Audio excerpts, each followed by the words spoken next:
এই যেন আরেক সিনেমার কাহিনী। দ্বিতীয় বিয়ের আসরে বসেছেন বর, সব প্রস্তুতি শেষ। ঠিক সেই সময় বরের বাড়িতে হাজির হন প্রথম স্ত্রী। তার দাবি, তালাক না দিয়েই করা হয়েছে বিয়ের আয়োজন। আর এই দাবিকে ঘিরেই তৈরি উত্তেজনায় আহত অন্তত 5 জন।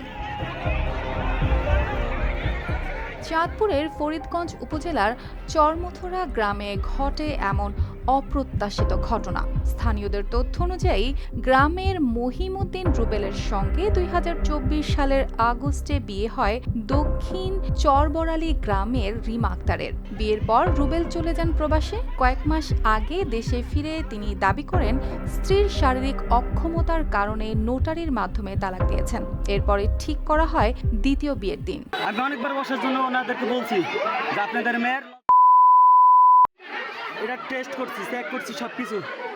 এরপর হয়েছে কি আপনার ওর রিলেশন ছিল অনেকগুলা, আমার থেকে 2 লাখ টাকা ধার নিছে। কিন্তু সেই আয়োজনের মাঝেই হঠাৎ করে হাজির হন রিমা আক্তার ও তার পরিবার। বরের বাড়ির উঠোনেই শুরু হয় কথা কাটাকাটি। রিমার পক্ষ থেকে বলা হয় তাকে আইনগতভাবে দেওয়া হয়নি তালাক, আর তার অজান্তেই আয়োজন করা হচ্ছিল নতুন বিয়ের।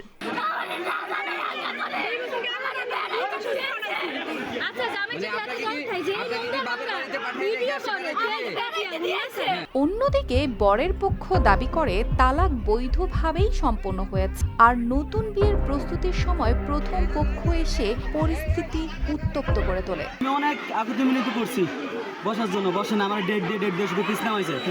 পরে আমি কোর্টের মাধ্যমে মামলা করছি যে আমি তালাকনামা দিছি, ঠিক আছে, ওদের কাছে। ওরা তালাক গ্রহণ করছে, গ্রহণ করার কোনো সারা শব্দ না। যৌতুক নিয়ে আমার কাছে বলছে আমি নাকি যৌতুকের জন্য বই ফিটাইতাম। কথা থেকে ধাক্কাধাক্কি, আর তারপরে শুরু হয় হাতাহাতি। মুহূর্তেই ছড়িয়ে পড়ে উত্তেজনা। বাড়ির ভেতর থেকে উঠান, তারপর আশেপাশের এলাকাতেও ছড়িয়ে পড়ে সংঘর্ষ। চিৎকার, দৌড়ঝাঁপ, ভাঙা জিনিসের শব্দে একসময় পুরো বিয়ের বাড়ি পরিণত হয় বিশৃঙ্খল দৃশ্যে।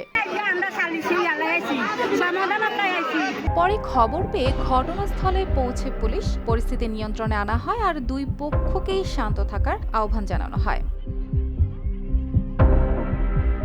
News desk, RTV।